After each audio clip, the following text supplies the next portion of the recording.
Джиджи Аранди днес се напила алкохол околу 6 години. Во февруари таа го отворила Бинч бар, прв локален бар без алкохол во главниот град Вашингтон. Вели дека кога се откажала од алкохолот сакала да најде простор како бинч бар, но немало.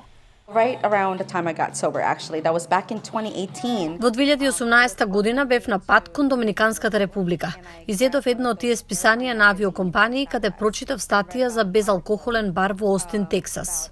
Во 2020 година овој простор стана достапен и ме прашаа дали познавам некој што би бил заинтересиран да го изнеми. Се сетив на статијата што ја прочитав. Останатото историја. Барот веднаш станал популарен кај локалното население. Многу ми навелат дека е олеснување што може да седите во бар и да не се извинувате што сте избрале безалкохолен пијалок. Тука сум 3 или 4 пати во неделата. Овие луѓе се како мое семејство.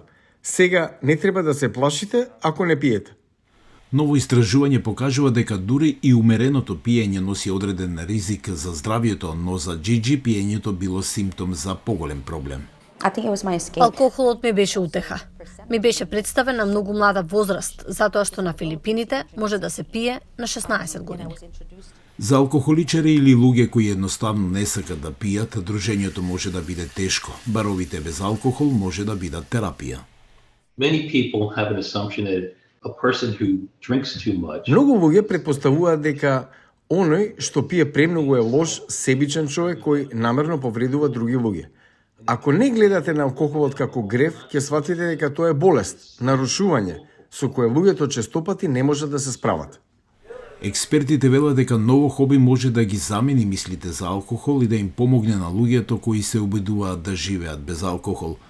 Имајќи го тоа на ум, Джиджи организира настани како јога и пилатес, сесии за танцување и музички свирки во барот.